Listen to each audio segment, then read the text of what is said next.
Hello and welcome. We are live. Right.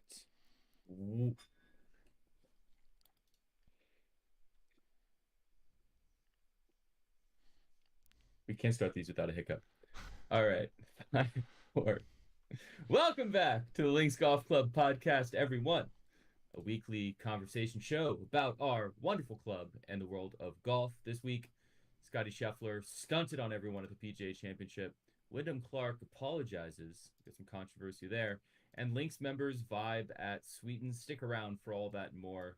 I'm Gregory, and I'm joined, as always, by Cooper and Chris. Gentlemen, how are we feeling today? Feeling good. I have to say we haven't talked about this yet, but my game's kind of trending right now. So we're Ooh. is it completely unexpected, beginning of the season usually going the wrong direction, shaking a little rust off after the winter, but that has not happened. And my index is down a full point to start off the year. So You done to a six now? Trent, no, no, no, no. From a 9.6 to an Uh, 8.5, I think. so you sandbagged a little bit, and then it's kind of coming down now to like normal territory. Zero sandbagging involved, but move in the right direction. It's We love great. to see a Congrats. pleasant surprise to start off the year. That's What awesome. have you dug into the stats? Like, what do you think is happening right now? Obviously, you've been working with stacks. Like, where's the improvement coming from? Yeah, it's kind of across the board. It's only been, like 4 or 5 rounds really this year. So small sample size still. Driving distance definitely a part of it.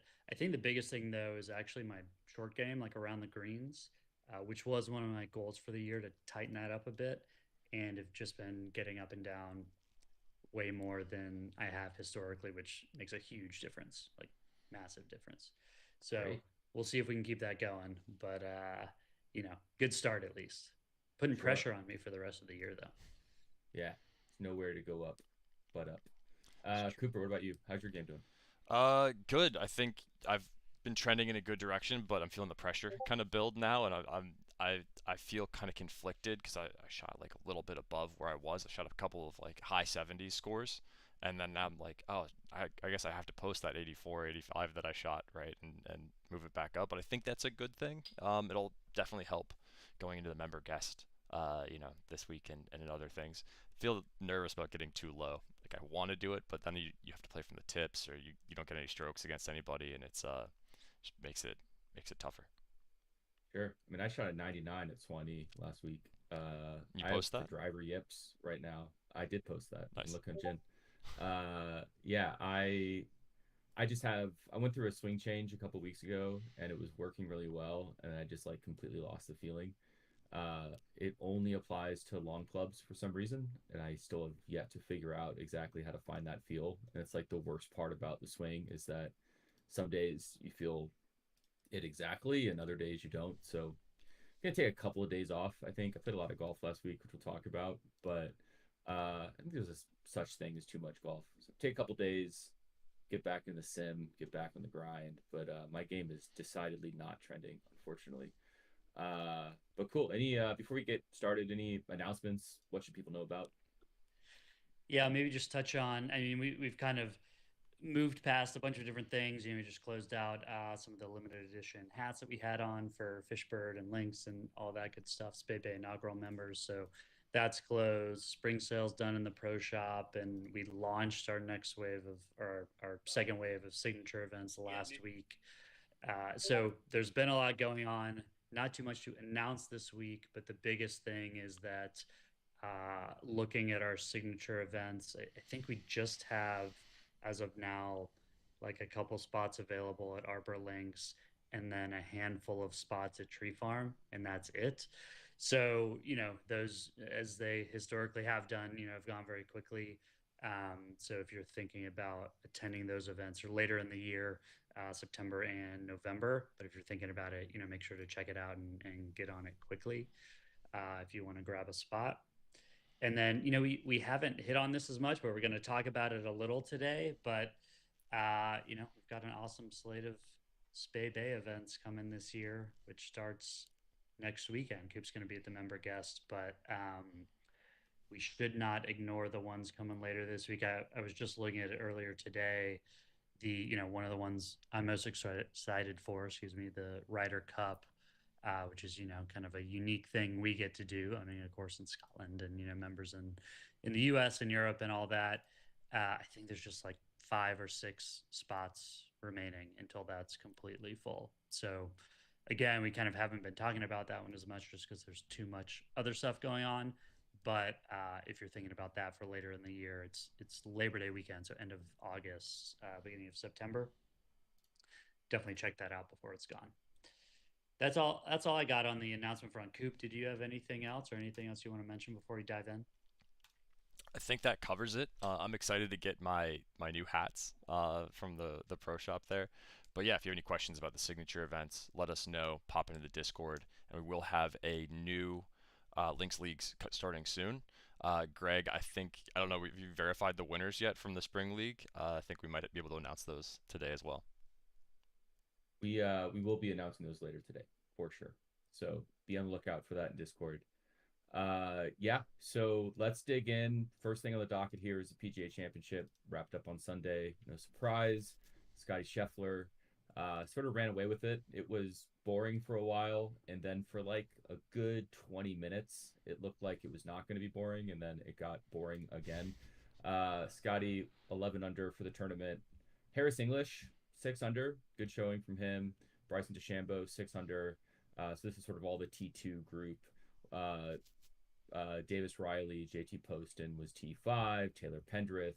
I'm not going to go down the entire leaderboard, but then ending at Rahm, who was T8, who really looked like there was a window for him, and just that window shut very quickly. So, guys, just sort of what stood out from the tournament. Obviously, we're on record on this podcast of saying, would Scottie win more than 1.5 majors that weren't Augusta as recently as like 3 weeks ago? And he's already won one of those. I think I was listening to the No Laying Up recap, and they said that FanDuel, I think, published the new line at 9.5 total majors in his career, which is interesting. But what stood out from the PGA Championship from y'all's mind? I mean, hard for the storyline not to just be the total dominance. I was listening recently to the recap of like Tiger's 2000 year, and when he won the U.S. Open at Pebble by 15 shots, I think it was, and the unique like circumstances around that event, but like this has shades of that, right? It's like complete and utter dominance. Like you said, there was a brief moment in time where it thought like, or it looked like maybe he would falter a little bit. Rom could enter the picture. It was actually similar to last year's Masters. The same thing happened when Scottie pulled it out. It's kind of like he's on top. He plays such a steady game, right? He just kind of doesn't make mistakes. He hits greens, or he puts himself in good spots when he misses, and everyone else kind of like approaches the sun and then their wings burn and they fall away. It's like no one can actually make it happen. Obviously, he hasn't won every major since then, but it's funny to see that story play out again. It's like a really tough spot. Tiger was the same way too, right? Like he often just had the 54-hole lead and then held it. He wasn't coming from behind to win majors. And Scottie has that kind of same MO, at least, through however many major starts he has now, that he's just great. He runs in front of the entire field and then no one can catch him. But yeah, so hard for that to not be hard to take anything else from it other than that for me. But I don't know, like Coop, what were you thinking when you were watching?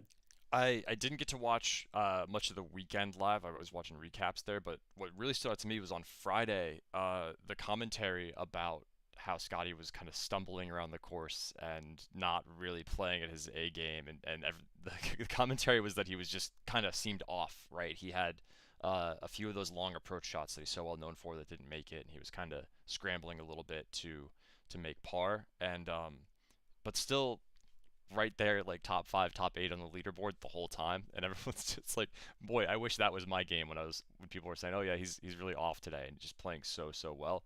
That's where the bar I think is just set now for Scottie, and he can overcome that, right? Whatever's there to overcome, and just show up in the weekend, pull ahead, and dominate. Yeah, it's so different than how I felt Sunday morning in the Masters. just like as a testament to how in control Scottie is. At no point did I think he was going to lose at all. No And drama. Yeah. at every single step, every swing that Rory made on Sunday at the Masters, I thought he was going to blow it. Unfair, but just like Scottie is, people use the words too much, probably inevitable. I mean, just seeing him, I think he was in the top 20 on Thursday. I don't remember exactly where he was, but just seeing him above the cut line, I was like, yeah, he's going to pull it out. I mean, just to give some context, he was plus 4.21 strokes gained on Data Golf overall. That was the number one total. He was also number one tee to green. He was eighth off the tee, ninth approach, seven around the greens, and 26 putting. So there even left something to be desired on the greens, although it was totally enough. And being number one strokes gained, you would expect someone to win. So just like complete utter dominance. He also won with a backup driver. There was an early story about how Rory's driver failed the test. I think it was a little bit overblown. A third of players get tested, and it wasn't like he was playing with a non-conforming driver in the sense that like him and his team were doing something nefarious with the driver. It's just like the driver got out of conformity because it was older, and that happens. It seems like a pretty normal thing. But after the tournament, Scottie was asked about it. He also was tested, and his original driver was also non-conforming, so he had to play with a backup driver. And what's Rory's excuse, I guess. Also, just huge shout out to the Data Golf live blog. It's one of my favorite parts about watching a major is just like having that on my phone. They do really, really great stuff. We talk about Data Golf in this podcast a lot. One tidbit that I thought was really interesting to contextualize Scottie's greatness. He won his third major. That's going to get him to 576 Data Golf points on his career. That moves him from 48th to 43rd. So that means he already jumps Bubba Watson, Jeff Sluman, Zach Johnson, Tom Lehman. He sits a few points behind Luke Donald, and Scottie has only played 30% of the events that Luke Donald has. Obviously, Luke Donald not in the same stratosphere as Scottie, but a major winner. So Scottie's only played 166 events, and Luke Donald's played 535. He also broke the Wanamaker Trophy, which was just a fun human interest element to that. He was like, I'm sure Chris, you enjoyed him trying to just like keep his kid entertained while he signed his scorecard. That's great dad content.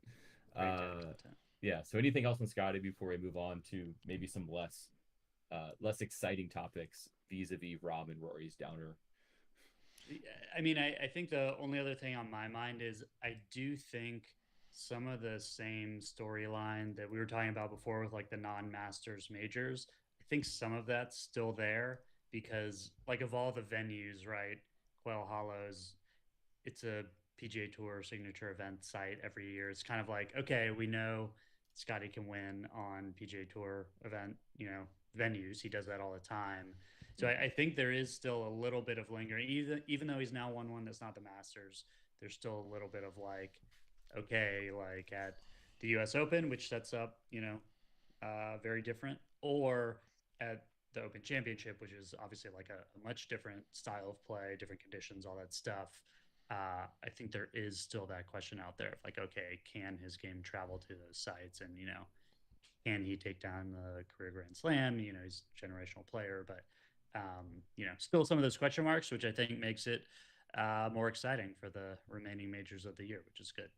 Yeah. What will be a disappointing career arc? Or I guess maybe I'll say it the other way. What is it going to take for Scottie to satisfy?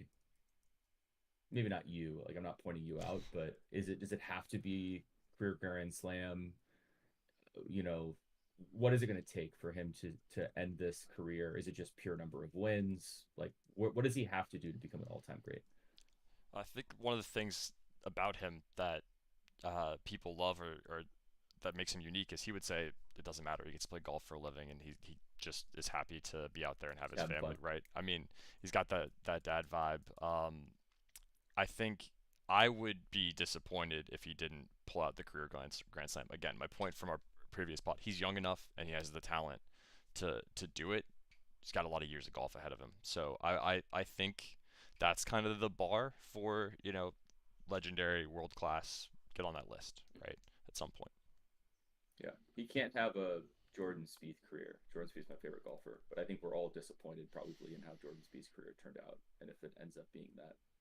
probably That's, I disappointments. think that's the tough thing though, is like, I mean, we've seen so many people do it now, right? Where they go out, win a couple majors quickly, kind of young in their career, and then unfortunately for them, like the expectation bar doesn't stay the same, and it's like, oh, they're now overachieving. The expectation bar gets raised up so that now, right? You mentioned it, the over under for Scotty Majors is 9.5. It's like, okay, that means like half of the people are going to be disappointed if he only wins 9 majors, which is like insane, right? Hmm. So like, I think that's tough, and he's only 28 years old, and I mean, it kind of sucks to talk about, honestly, but it is completely in the cards that he has like a Spieth type career. Hmm. He wins a bunch, young as in a spurt, and then as it does with golf, people lose it, and kind of happened with Rory, kind of happened with Spieth, uh, any number of players other than like the all-time greats. So I don't know. I mean, it does suck to think about, right? But we always fall into the recency bias trap of like somebody wins a couple quickly. Like last year, Xander won two. Oh, he's the greatest player ever. He's going to win 10. Whatever. Yep. It doesn't happen. Um, I do. This is like my one hot take on Scotty. I think there's a decent chance his swing falls apart, Hmm. because I'll just throw that out there now, because he's like, it's all feel. The footwork's insane. He's like, if you were like gonna try and point out like, hey, show me an unsustainable swing. Like what's something that like might break down over time? You might point out something like that. So I do think like no one's talking about it right now, right? Because he seems so dominant. But I do think there's a world in which it just goes away. He loses the feel, and you know, he sits at whatever 3 or 4 majors for a long time, just like we've seen some of the other players do. Sure. It'll be interesting also to see the impact the new ball has in the other kind of equipment developments there because, you know, Rory's been asked about it and he's like, I'm still going to hit the ball further than everyone else. That won't last forever because young guns will, eclipse his ball speed at some point. But he's like, relatively speaking, I'm still going to have an advantage. Scotty doesn't have that same advantage. I mean, he relatively speaking, hits the ball less far than Rory and Bryson, but obviously still like was eighth off the tee in the PGA Championship. So it'll be interesting to see like will that actually reward his shot making since he's so good tee to green? Will it hurt him? No idea, but that's definitely something to watch out for.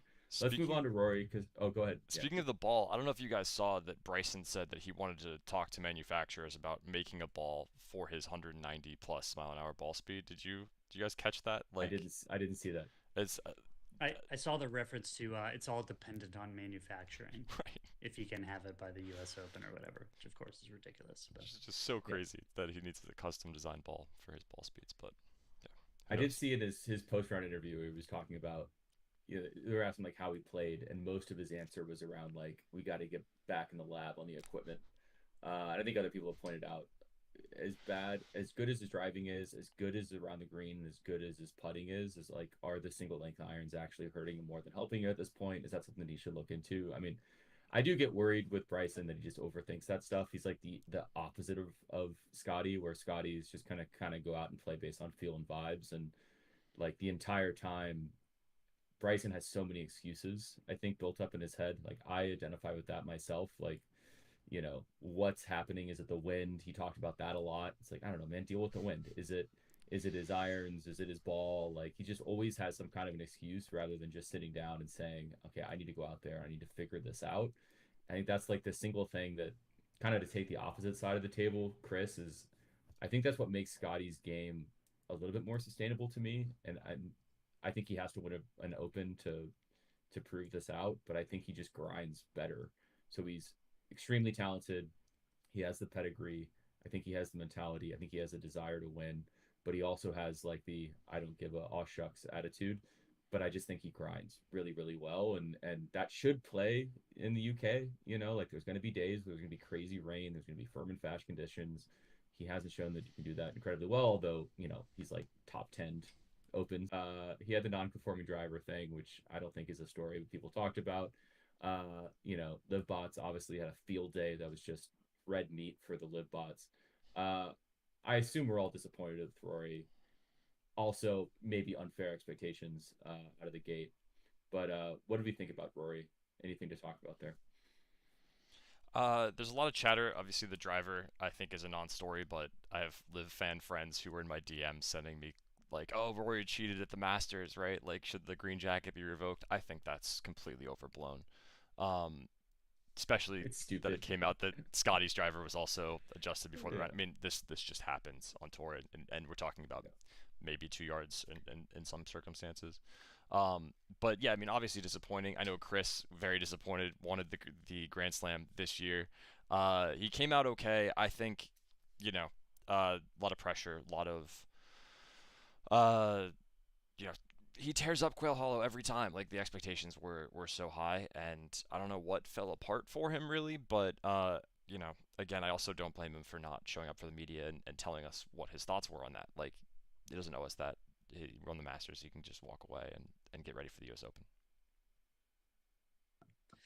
Yeah, I mean, hard not to be disappointed. And yeah, it just set up so well. Seemed like the perfect setup for him, both course wise and just where it fell and kind of his performance and his performance in the Masters and unlocking a major beforehand and so on, which we talked about last week. So definitely disappointing. At the same time, probably unfair expectations on him. Everyone's kind of shooing him in to win beforehand. Not the easiest thing to live up to, but I think we're gonna go through looking at some of our picks, which was I did horrible on, by the way. We'll get to that, but it is I think the biggest disappointment, right, was like the other names that were in the like top tier. These guys are going to be there. Finished first in T2, right, and Scottie and Bryson, and then he's kind of nowhere to be found and never really gave it a run, right? Like he, shot whatever he did, 74 on Thursday, and just wasn't in it. Which to not even be close to contention just kind of sucked a lot of air out of the room. But at the same time, that happens. Probably unfair expectations, and I do think he sets up well for the rest of the majors. The rest of the year. So hopefully we'll get some close ones. One thing I was thinking about uh, is one great thing about right now, looking ahead to the majors, is so the reigning major champions are like the four best players, Yeah. Scottie, Rory, Bryson, and Xander. Yeah. The Which is awesome, right? Like going into a US Open and the Open when those four have, been the ones that have brought it, is a pretty cool setup. On the flip side, like none of those four majors other than the US Open last year at Pinehurst, there were no battles between those four, right? Just like that's kind of my hope for the rest of the year is we actually get some showdowns between at least some subset of those four, because Mhm. that'll be great, great, great fan experience, great watching. Yeah, there's a lot of tension between like wanting to see historical greatness, which we had the Masters with Rory, we hope to have with Rory here, we're getting with Scottie, and seeing interesting Sundays and hopefully interesting entire tournaments. I mean, Rory was a complete non-factor, right? He lost strokes and approach, which you have to be good at Quill Hollow, and he usually is. He was, as far as strokes gained total, he was like stuck in the middle between Højgaard, Thorbenson, Robert McIntyre, Cam Young, Padraig Harrington, Tom Hoagie. Like, these are not names that you expect to see around Rory in any stretch of the imagination. Uh, Around the greens, he gained a couple of strokes and he pretty much nuked his off the tee advantage. Um, just did not drive the ball as well as we would come to expect, and you have to. And losing strokes and approach is just not going to cut it. So yeah, is it unfair to say that he should win, the Grand Slam for sure? But you do expect more, but in a way, like I'm almost more disappointed in Rahm. I think just because we've been looking for him to show up like this, and he did for a time. Like it was really exciting to watch him go out and just try to chase down Scottie because it just wasn't what we were expecting. Through 13, he had a 99% win expectancy to top five, and then just completely evacuated himself, and that was tough to watch. What were y'all going? What was going through your mind as you were watching Rahm? I mean, obviously there was like crescendo of excitement. We're gonna see Rahm and Scottie duel it out, and then there's the wind went out of the room. But what were y'all thoughts about Rahm? I mean, I think the biggest thing was just excited that he was there. I mean, it was great to have him back. You know, he hasn't been very close in any majors recently.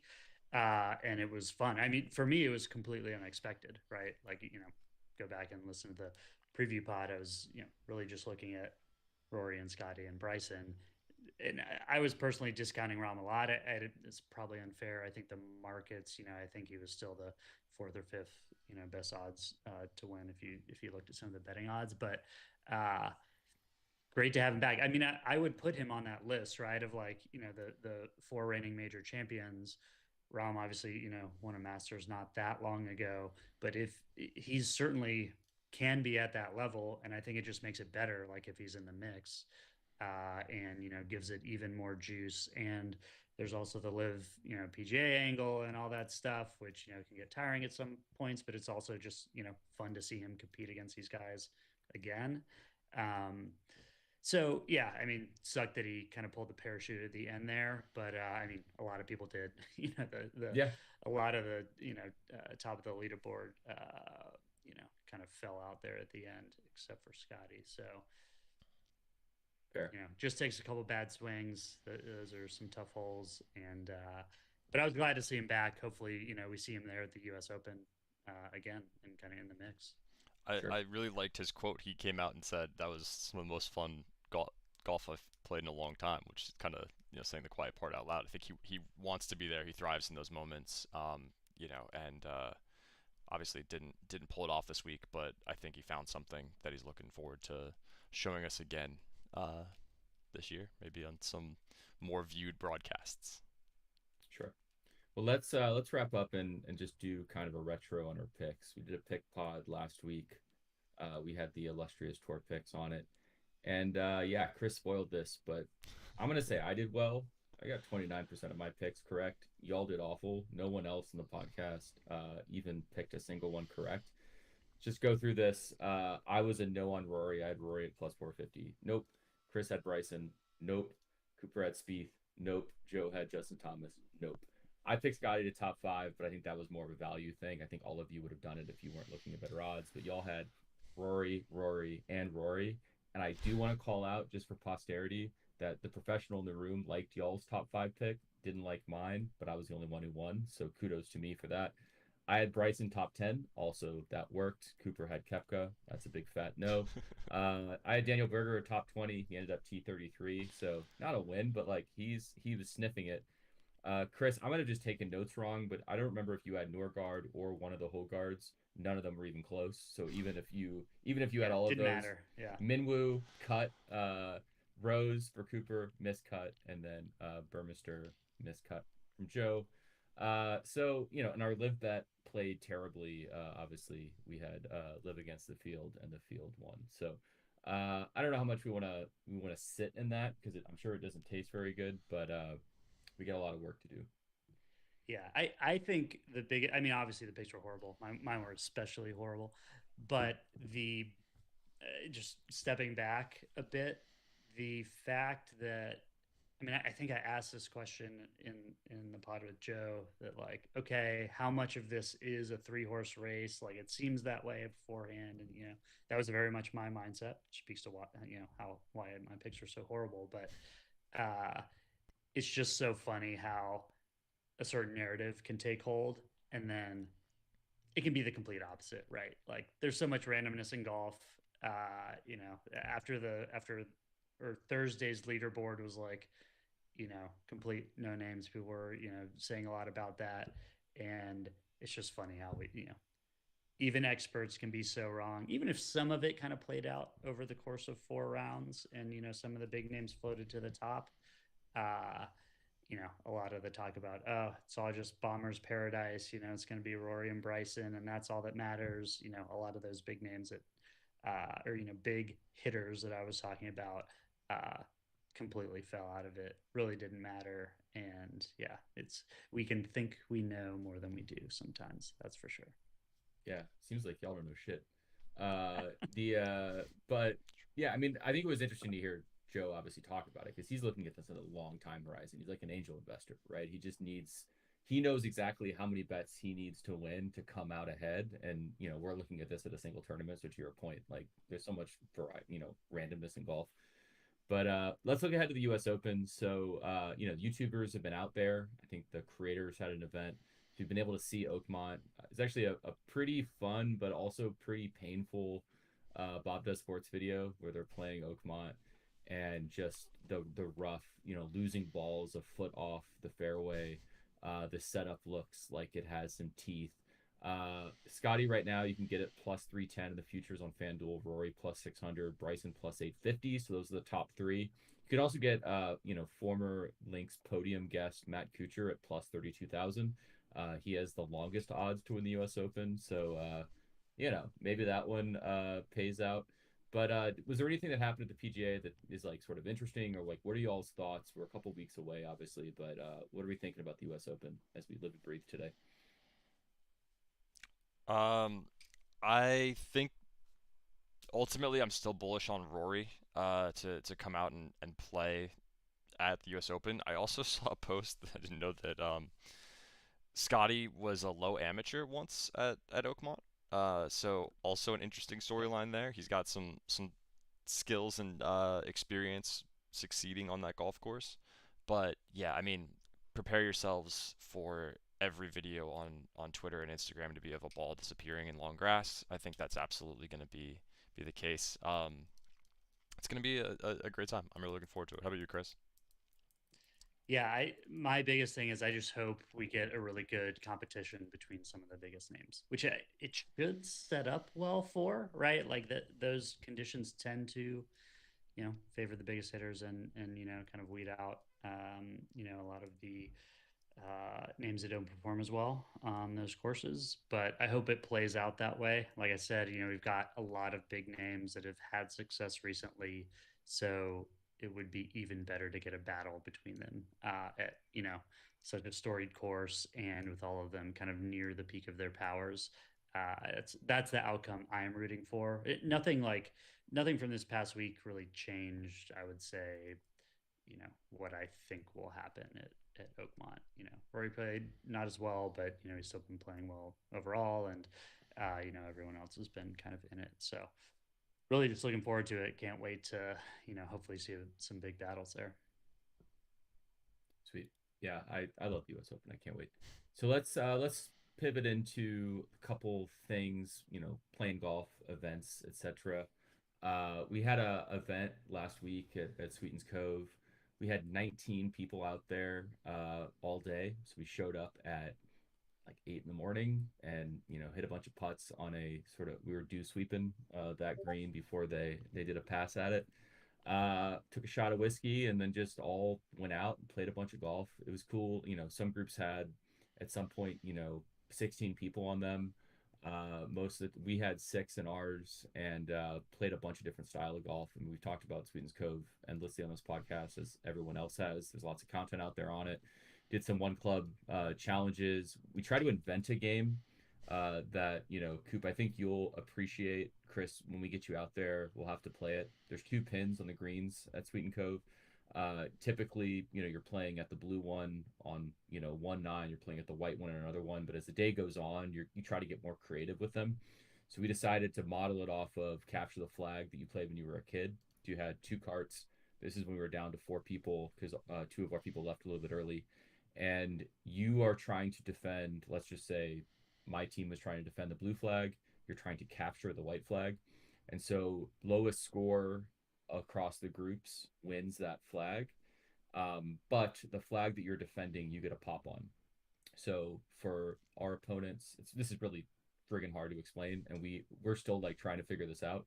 But basically, if we have the blue flag and we par it, you have to birdie it to capture it. And once you then have both flags, you have to keep them for one hole, which doesn't sound like a lot, but honestly was really hard.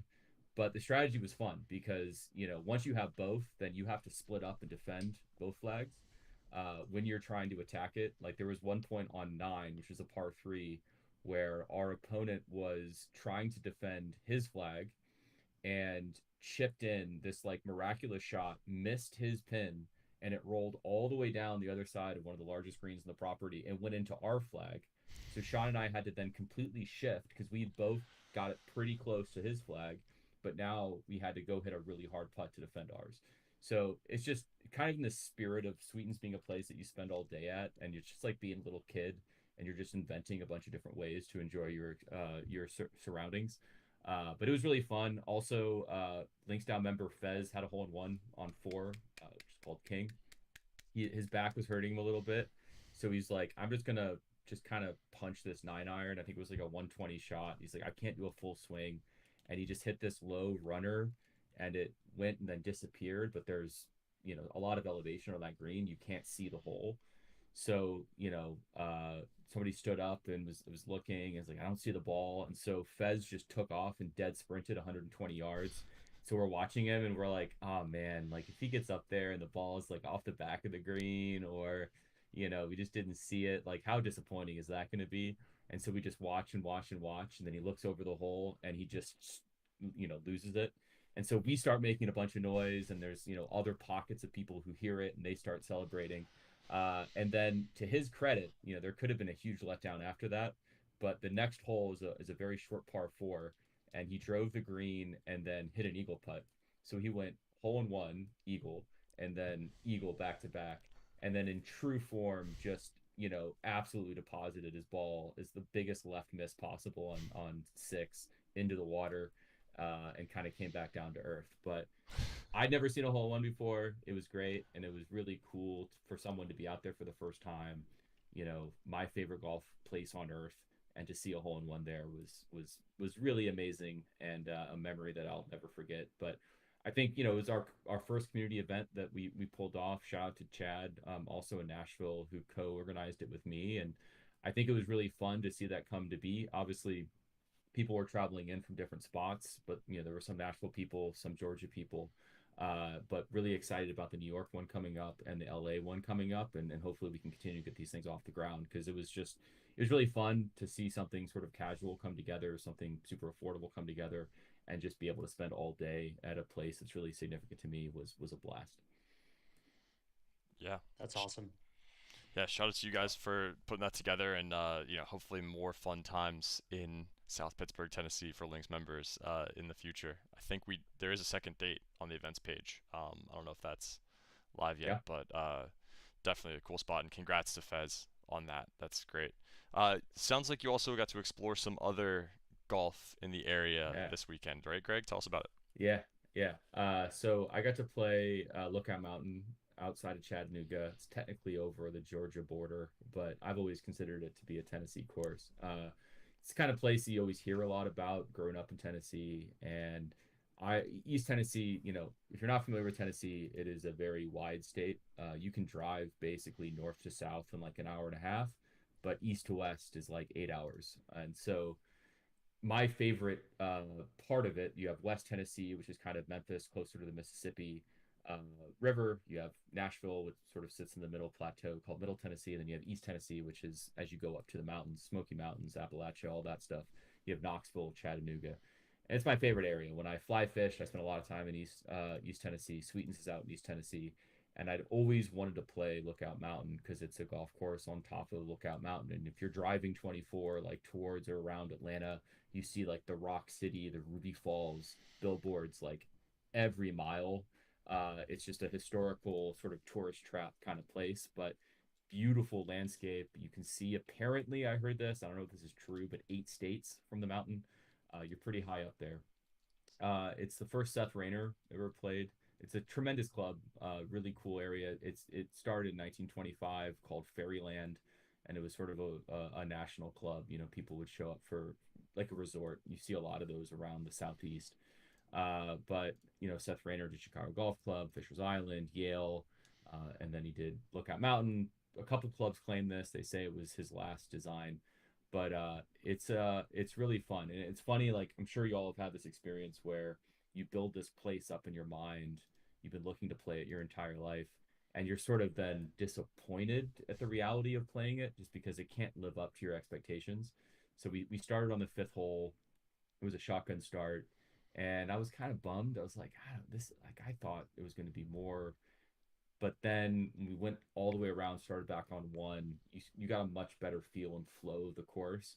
And by the afternoon, I was like, this place is just remarkable. First time playing a Biarritz template, first time playing like a true Redan. It has an Alps. It has a full, like basically road hole template, like without the hotel, obviously. But at St. Andrews, you have the road hole, so you have to carry this bunker instead of carrying the hotel. It has the road hole bunker. It has the same trouble, and it just was really fun golden age golf course on top of a mountain, so it still has that kind of East Tennessee vibe to it. Great pro shop. I had to drive back to Nashville, so we were having dinner in the clubhouse, and I decided I saw someone else. They were like, "Yeah, I took a shower." I was like, "I'm gonna take a shower too." They didn't have any towels, so I bought golf towels in the pro shop, and that's what I dried off with. But yeah, I really loved it. I hope to go back at some point in the future.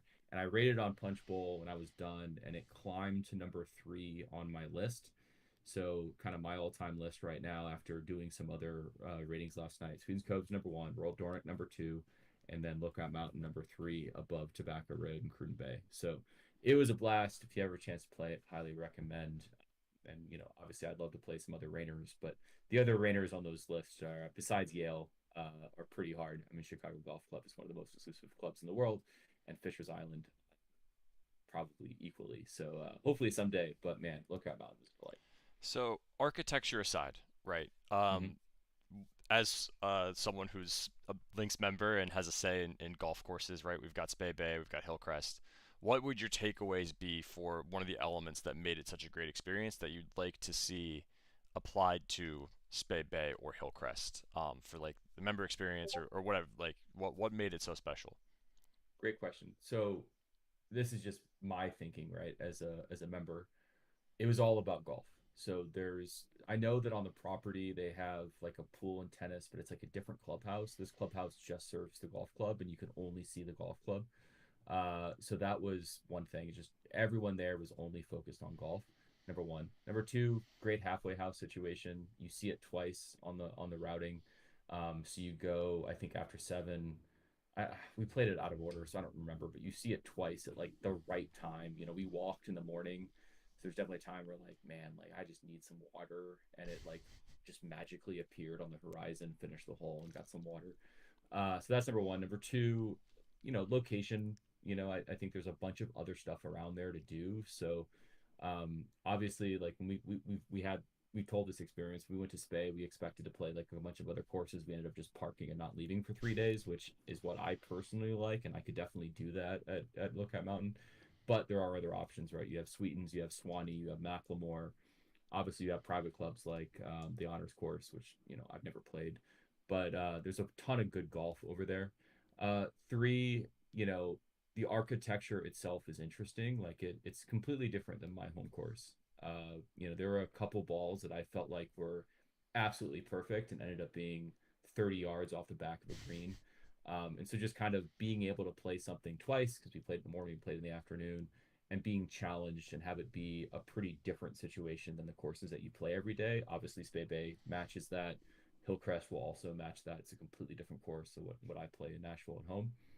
So just getting that variety of, if I'm going to travel somewhere, I don't want to be tested as in I just feel like I'm getting beat down. Like, you know what I mean? Like it's not an easy course, but it's a course that as long as you can get the ball, in the air, you're going to have fun playing it. There's a lot of different shots out there. But also if you're, really trying to score, you have to think a lot. So it's like, it's a good course to play with a drink in your hand.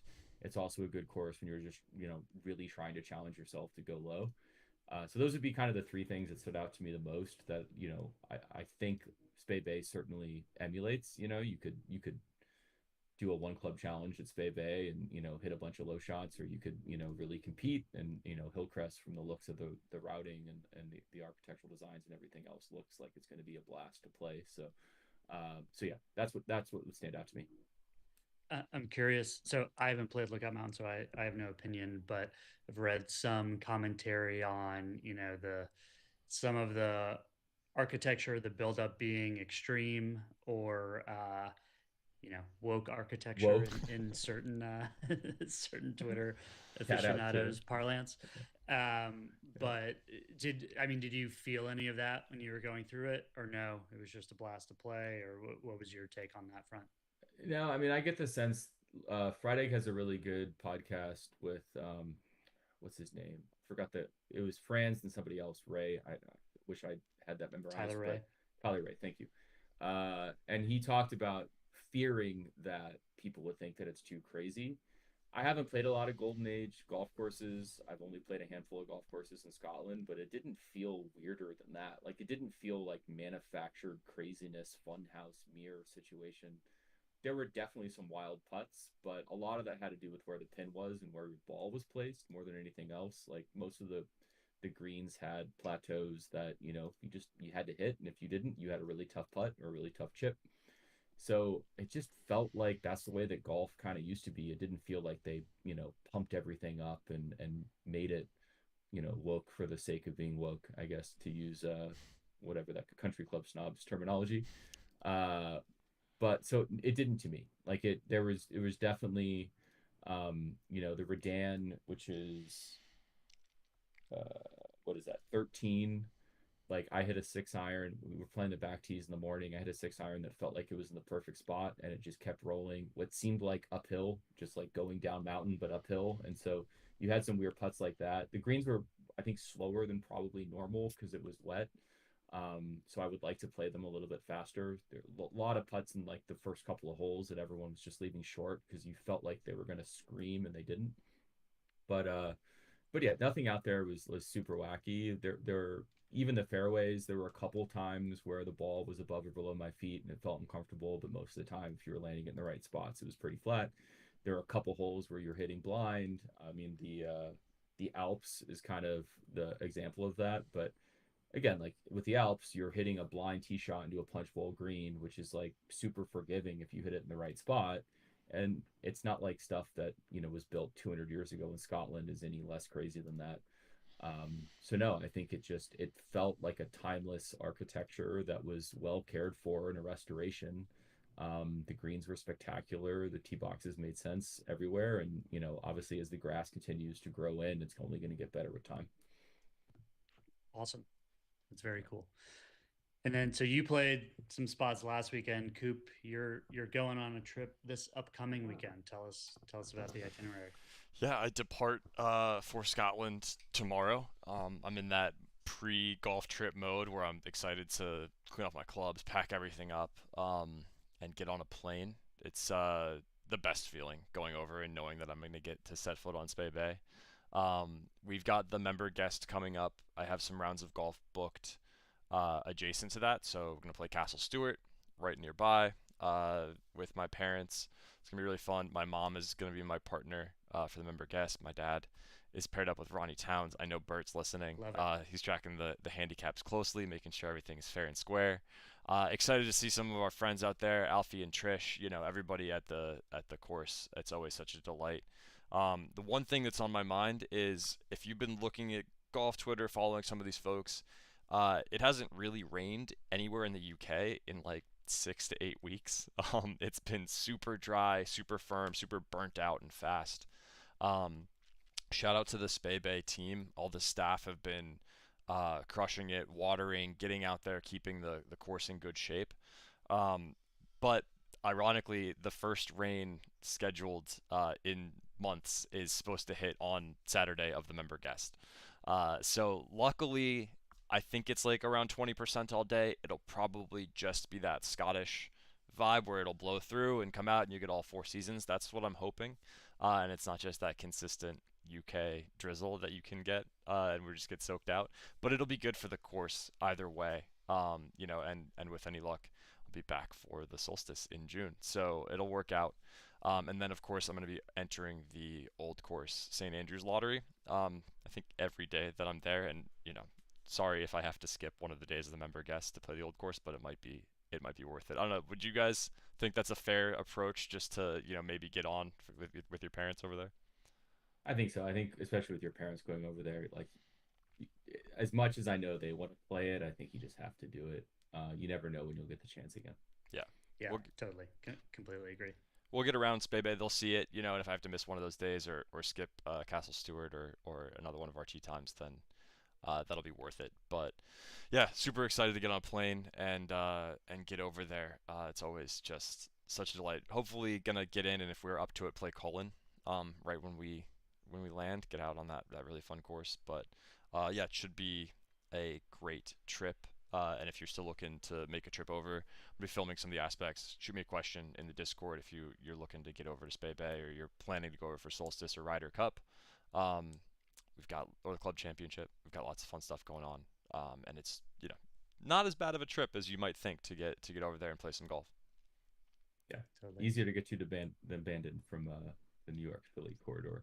What and I would also put a plug in because I've never played the old course, but I've been to St. Andrews, and I would put a plug in even if y'all don't get to play, just go. Hmm. You know, go to just walk around. I mean, it's a place that's so steeped in history that you've seen on TV 1,000 times that your parents would even just probably enjoy that too. Yeah. Tell us your strategy for like doing the ballot and everything. Like, what do you have rounds at some of the other courses in St. Andrews booked, and then you're just entering the ballot every day? Like, what is your So strategic thinking there? we're in the Highlands on Thursday, Friday, Saturday, Sunday, and then Sunday we go down to Edinburgh.